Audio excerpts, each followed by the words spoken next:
Successful কিন্তু normally হওয়া যায় না, এমনি এমনি সাকসেসফুল হওয়া যায় না। তোমাকে যদি সাকসেসফুল হতে হয় ফার্স্ট অফ অল কিছু রুলস বা রেগুলেশন তোমাকে ফলো করতে হবে। Yes or no? রুলসটা কি? রুলসটা কি? সাকসেস তুমি হতে চাইলে তুমি কিন্তু সাকসেসফুল হয়ে যাবে। আজকের ডেটে ওয়ার্ল্ডের বুকে 99% মানুষ আনসাকসেসফুল। Yes or no? আজকের ডেটে প্রত্যেকটা মানুষ লাইফে সাকসেসফুল হতে চায়, কিন্তু সাকসেসফুল কি হয় কি? নো। কেন হয় না? প্রবলেমটা কোথায়? ড্রিম নেই, স্বপ্ন নেই, ইচ্ছা নেই, হার্ডওয়ার্ক করার ইচ্ছা নেই, সব আছে, প্রত্যেকটা জিনিস এলিজেবল। সে প্রত্যেকটা মানুষ চায় আমি লাইফে পড়াশোনা করেছি বা কেরিয়ার তৈরি করতে চায় বা সোসাইটি থেকে কিছু যাই হোক ওটা হোয়াট এভার, প্রত্যেকটা মানুষ সাকসেসফুল হতে চায়, কিন্তু সবাই কিন্তু সাকসেসফুল হয় না। রিজনটা কি?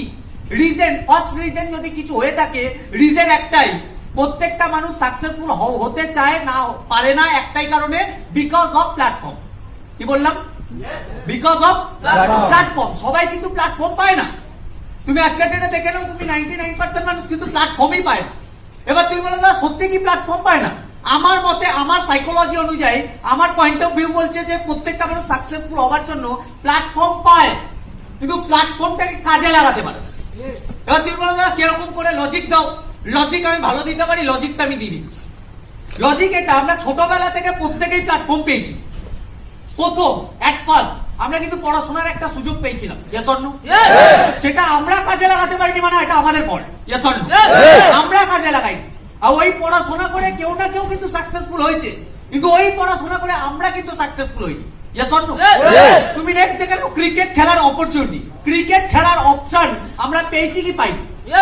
ক্রিকেট খেলার অপশন কিন্তু আমরা পেয়েছি, কিন্তু ওই ক্রিকেট থেকে আমরা কিন্তু সচিন টেন্ডুলকার বা বিরাট কোহলি হতে পারিনি। কেউ না কেউ কিন্তু সচিন টেন্ডুলকার হয়েছে। সুইমিং, একটা সুইমিং এমন একটা যেটা সাঁতার বলে, বাংলায় বলে সাঁতারু। ওই সুইমিং করে কেউ না কেউ কিন্তু অলিম্পিকে মেডেল নেয়, গোল্ড। আমরাও সুইমিং পারি, কিন্তু গোল্ড কি নিচ্ছি? না। তার মানে গল্পটা কোথায়? গল্পটা হচ্ছে প্রত্যেকটা মানুষ সাকসেসফুল একটা প্ল্যাটফর্ম পেয়েছে, সাকসেসফুল প্ল্যাটফর্ম পরে এটা বুঝতে পারেনি যে ওটা একটা সাকসেসফুল প্ল্যাটফর্ম। ক্লিয়ার হচ্ছে কথাটা? প্ল্যাটফর্ম পেলে হলো না, প্ল্যাটফর্ম পাওয়ার পরে ফার্স্ট বুঝতে হবে ওটা একটা সাকসেসফুল প্ল্যাটফর্ম। প্ল্যাটফর্ম তো পেয়ে যাই, কিন্তু কেউ বোঝানোর মতো থাকে না যে ওটাও একটা সাকসেসফুল প্ল্যাটফর্ম। পড়াশোনা কেন করেছি? পড়াশোনা করেছি চাকরির জন্য। কেন পড়াশোনা করে কি কেরিয়ার বানানো যায় না? শুধু কি চাকরি করার জন্য পড়াশোনা করেছি? বলতে পারছি কথাগুলো? Yes or no? ওয়ার্ল্ডের মুখে 99% মানুষ একটাই ফান্ডায় জড়িয়ে আছে, সেটা কি? চাকরি। সাকসেসফুল হতে গেলে চাকরি করতে লাগে না, সাকসেসফুল হতে গেলে একটা সাকসেসফুল প্ল্যাটফর্ম দরকার। তোমার কাছে দেখে নাও তুমি একটা সাকসেসফুল প্ল্যাটফর্মে আছো কি নেই। যদি সাকসেসফুল প্ল্যাটফর্মে আছো তাহলে ঠিক আছে, যদি সাকসেসফুল প্ল্যাটফর্মে নেই নেক্সট কিছু খোঁজো। বোঝাচ্ছে কথাটা? Yes or no? এবার প্রথম কোশ্চেন, যেটা কোশ্চেন, বড় কোশ্চেন এটা, যে আমরা একটা প্ল্যাটফর্মে আছি অলরেডি, এটা কি সাকসেসফুল প্ল্যাটফর্ম? আগে দেখে নাও। স্মার্ট ভ্যালু করার আগে দেখতে হবে যে আমার অকাত কি আছে। Yes or no? অনেকে কি করতে আছে? স্মার্ট ভ্যালুকে যাচাই করতে আছে যে ভালো প্ল্যাটফর্ম তো, সঠিক প্ল্যাটফর্ম তো, অনেক অনেক পয়েন্ট অফ ভিউ থাকে। Yes or no? আমি কথা বলার আগে ভাই আরো কিছু কথা বলে দিই। এখানে অনেক ক্যারেক্টার আছে যারা আমাকে নিতে পারবে না। আজকে আমি এখনো ট্রেনিং চালু করিনি, আমি অনেক ভদ্রভাবে ট্রেনিং দিচ্ছি। তুমি যদি আমাদের, আমি একদম ভালোভাবে কথাটা বলছি, আমি যা ট্রেনিং দিচ্ছি, যদি তুমি আমার ইউটিউব দেখে নাও, ইউটিউব ট্রেনিং, বা আমাদের যদি রবীন্দ্র ভবনে কখনো আসে না, আমার ট্রেনিং এর ঝলক আলাদা থাকে। এখানে আমি নর্মাল ভাবে এই কারণে দিচ্ছি, এখানে অনেক গার্জেন উপস্থিত আছে, গার্জেন সম্মান করছি বলে আমি ট্রেনিংটা ওই লেভেলে দিতে পারছি। আমি এটা ট্রেনিং এ ঢোকার আগে থেকেই বললাম, অমিত স্যারকে বললাম স্যার আজকে গার্জেন আছে, বলছে হ্যাঁ। আমি চেপে গেলাম, কেন গার্জেন? আমি ডাইরেক্ট অমিত স্যারকে বললাম স্যার গার্জেন আছে তো ট্রেনিংটা একটু বুঝে শুনে দিতে হবে আমাকে। আমাকে ট্রেনিং দেওয়ার আগে আমার কয়েকটা ওয়ার্ড বেরিয়ে যায়, শুদ্ধ ওয়ার্ড। বোঝা গেল কথাটা? Yes or no? শুদ্ধ ওয়ার্ড কেন বললাম কথাটা? আমি ট্রেনিং যখন দিই না তখন কিন্তু ব্রেন থেকে দেওয়া যায় না, আমি মুখস্থ রাট্টা মেরে এখানে ট্রেনিং দিতে আসিনি।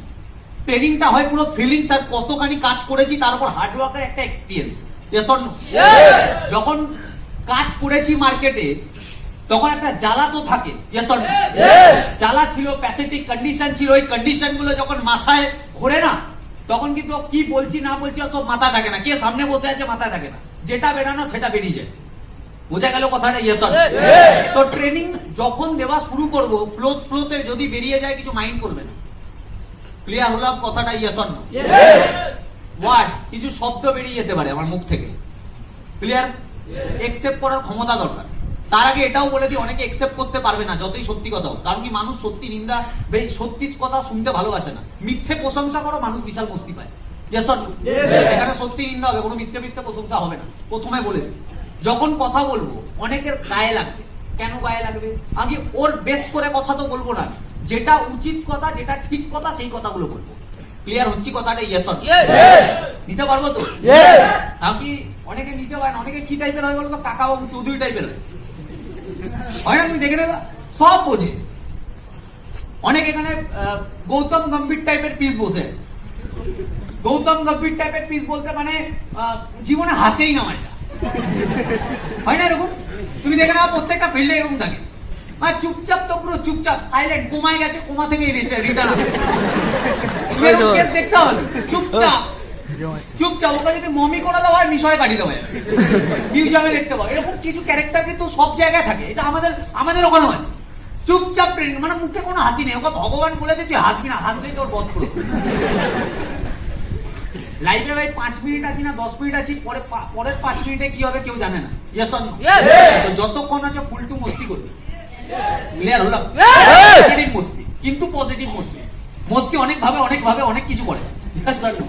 কেউ মাল নিয়ে মস্তি করে, মানে মদের বোতল নিয়েও মস্তি করে অনেকে। কেউ তাসপিট নিয়েও মস্তি করে। Yes or no? ওই মস্তির কথা আমি বলছি না, হাসি খুশি থাকার কথা বলছি। এখানে বোদ্দাবাবু হয়ে কোনো লাভ নেই। Yes or no? আগে না, তুমি বোদ্দাগিরি করে কোনো লাভ পাবে না। আগে মার্কেটে দেখবে 2 রকমের ক্যাটাগরি থাকে, একটা বোদ্ধা, একটা যোদ্ধা। Yes or no? কারা বোদ্ধা কারা যোদ্ধা কি করে বুঝবে? বোদ্ধা কি হয় বলো তো, সবকুছ চাতা है, थोड़ा थोड़ा कुछ भी इधर पूरा पूरा। কি বললাম? এরা বোঝে সব, কিন্তু আদৌ কিছু বোঝে না। কিন্তু ভান দেখায় আমি সব বুঝি। এদের অ্যাটিটিউড, এদের এক্সপ্রেশন যা হয় না, এরা যখন কথা বলবে তখন দেখবা কথায় কথা বলবে, হ্যাঁ তুমি তারপরে বলো না, হ্যাঁ তারপরে বলো, সব শুনছি, বলো। এরকম ক্যারেক্টার থেকে দূরে থাকে। আর যারা যোদ্ধা টাইপের না, তারা পুরো কনসেন্ট্রেট দিয়ে, ফোকাস দিয়ে শোনে সবকিছু। ক্লিয়ার হলাম কথাটা? এখানে যোদ্ধাদের নিয়ে আমি বসিনি, আমি ট্রেনিং দিতে চাই যোদ্ধাদের। ক্লিয়ার হলাম?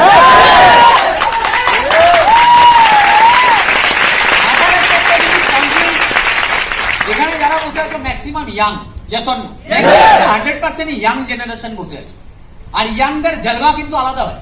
এটা আমি বলছি না, এটা স্বামী বিবেকানন্দ বলেছে। আজকে ওয়ার্ল্ডের বুকে ভারতবর্ষ এরকম একটা দেশ, যেই দেশে 65 থেকে 70% ইয়াং জেনারেশন। স্বামীবিবেকানন্দ আজ থেকে অনেক বছর আগে বলে গেছে, ওয়ার্ল্ডের বুকে সব থেকে বেশি উন্নতি যদি কোনো দেশ করবে, সেটা করবে হচ্ছে ইন্ডিয়া, ভারতবর্ষ। এবার তুমি বলো কেন? রিজনটা কি? রিজন একটাই, ইন্ডিয়াই এরকম একটা দেশ যেই দেশে 65% ইয়াং জেনারেশন আছে। বুঝা যাচ্ছে কথাটা? ইয়াংদের রক্ত কিন্তু গরম হয়। ইয়াংরা ঠান্ডা টাইপের পিস হয় না, যা বলে রক সলিড কথা বলে। Yes or no? যা কথা হবে রক সলিড কথা হবে। কারণ খারাপ লাগলো বা না লাগলো আমার এইসব কিছু যায় আসে না, যা দেবো সলিড দেবো। ক্লিয়ার? ক্লিয়ার? অনেকে এই কথাগুলো শুনে বলবে তুমি কে দাদা, তুমি কোন হনু? আমি কোন হনু না, আমার নাম বিশ্বজিৎ ঘোষ। আজ থেকে 8 বছর আগে স্মার্ট ভ্যালু পাওয়া। 8 বছর স্মার্ট ভ্যালুতে অলরেডি হয়ে গেছে আমার। আর 8 বছর ধরে আমি যখন স্মার্ট ভ্যালুতে এসেছিলাম, ইন্ডাস্ট্রিতে এসেছিলাম, ইন্ডাস্ট্রিতে আমার বয়স ছিল তখন হয়তো 16.5 বা 17 বছর থেকে ইন্ডাস্ট্রিতে কাজ শুরু করেছি। প্রথম 4টে বছর হেভি লেভেলের বিজনেস, আমার কোনো গ্রোথ হয়নি। কেন গ্রোথ হয়নি পরে বলছি। কি টাইপের ছিলাম, কি ক্যারেক্টার ছিল, ওগুলো সব পরে বলবো। বোঝাচ্ছে কথাটা? Yes or no? কি ক্যারেক্টার ছিল সব পরে বলছি। অ্যান্টিক পিস ছিলাম। অ্যান্টিক মানে ডেঞ্জার, একটু অন্য টাইপের ছিলাম। আমার বাড়িতে 4 জনের ফ্যামিলি, আমার দাদা, আমি, মা, বাবা। ছোট পরিবার, সুখী পরিবার। কিন্তু ওই ফ্যামিলিতে আমি একটু হটকে ছিলাম, আলাদা ছিলাম। এই কথাগুলো কেন বলছি? তোমরা ভাবছো দাদা ট্রেনিং দাও, এই কথা কেন বলছো? কারণ আছে, পরে বলছি। কারণগুলো সব আস্তে আস্তে বুঝিয়ে। যখন ইন্ডাস্ট্রিতে ফার্স্ট এসেছিলাম, আসার আগে আমার দাদা প্রথমে চলে এসেছিল ইন্ডাস্ট্রিতে। ফ্যামিলি কন্ডিশন কিরকম ছিল? কোটিপতি টাইপের ফ্যামিলি থেকে বিলং করতাম না। বাবা নর্মালি রিক্সা চালাতো। রিক্সা বুঝি? এখানে রিক্সা হয়তো চলে, যাদবপুরেও রিক্সা চলে হয়তো। এয়ারপোর্ট 1 নম্বরে আমাদের বাড়ি ছিল। একটা ছোট্ট একটা ঘর ভাড়া ছিল। ভাড়া ঘর 500 টাকা, 550 টাকা ঘর ভাড়া। ওরকম একটা ঘরে ভাড়া থাকতাম। নিজেদের বলে কিছুই ছিল না। বাবা রিক্সা চালাতো, রিক্সা চালিয়ে যে ইনকামটা হতো সেই ইনকাম দিয়ে ফ্যামিলি চলতো। পার ডে বাড়িতে ঝামেলা দেখতাম। নতুন কিছু না, এটা তোমাদের ফ্যামিলিতেও হয়। এটা তোমাদের ফ্যামিলিতে হয়, আমাদের ফ্যামিলিতে শুধু হয় না, তোমাদের ফ্যামিলিতে হতো বা হচ্ছে। এই ফ্যামিলি ওরকম প্রবলেম আমাদের বাড়িতে পার ডে হতো। বাবা দেখতাম রাত 11টা 11:30টার সময় বাড়ি আসতো, বাড়িতে আসার পর থেকে ঝামেলা চালু হয়ে গেল। কি নিয়ে ঝামেলা হচ্ছে? টাকা নিয়ে ঝামেলা হচ্ছে। কিসের টাকা নিয়ে ঝামেলা হচ্ছে? বাবা যে ইনকামটা করেছে সেই ইনকামটা হাতে দিচ্ছে। তারপর মা শুরু করছে নিজের কীর্তন। কি কীর্তন? যে লাইটের বিল কোথা থেকে দেবো, ঘর ভাড়া কোথা থেকে দেবো, টিউশন খরচা কোথা থেকে দেবো, টিফিন খরচা কি করে দেবো, এতদিন ধরে শরীর খারাপ, ডাক্তার দেখাতে পারছি না, বাড়িতে কেউ আসলে ভালো কিছু দিতে পারি না, পুজোর সময় ছেলেদের কোনো জামা কাপড় কিনে দিতে পারি না, এইটুখানি ইনকাম হলে চলবে কি করে? কিন্তু বাবা আবার কি, বাবার বক্তব্য কি? বাবা বলছে যেইটুখানি ইনকাম করি সেটাই তো দিই, কোনো হিসাবান্ত করে উড়িয়ে দিই না, বাইরে তো খরচা করি না, যা টাকা পাই সেটা তো বাড়িতেই দিই। এবার এইটুখানি ইনকাম করেছি তো এর থেকে তো বেশি তো দিতে পারবো না, চুরি চামারি তো করতে পারবো না, খেটে যেইটুখানি ইনকাম হয় সেইটুখানি তোমাকে দিচ্ছে। কিন্তু মা এটা শুনতো না, মা এটা ঝামেলা। এটা আমাদের এটা প্রত্যেকটা বাড়িতে হয়। ড্রিম যখন, স্বপ্ন যখন বড় হয় আর ইনকাম যখন ছোট হয় না, বাড়িতে ঝামেলা থাকবে। তা আমাদের বাড়িতেও ঝামেলা হতো। মা দেখতাম পার ডে কাঁদতে কাঁদতে আমার দাদাকে, আমাকে বলতো না, আমার দাদাকে বলতো। যখন খেতে বসতাম আমার দাদাকে পার ডে একটা কথা বলছে, বাবু পড়াশোনাটা একটু ভালো করে করো। আমার দাদার নাম বাবু, বাড়িতে আমার নাম বিশু।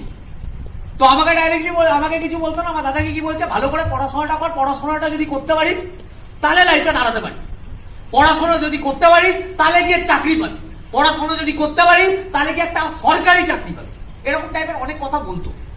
আমার দাদাকেও দেখতাম, আমার দাদা পার ডে ওই কথাটা শুনতো আর পড়াশোনা করতে বসে পার ডে। এরকম না যে একদিন দুদিন। আর আমার দাদা সত্যিকারে ভালো পড়াশোনায়, এরকম না দেখানো পড়াশোনা, এরকম টাইপের না, সত্যিকারে ভালো পড়াশোনা। এমন এমন দিন গেছে 12টার, আমাদের বাড়িওয়ালা আবার লেটেস্ট ছিল, যেই বাড়ি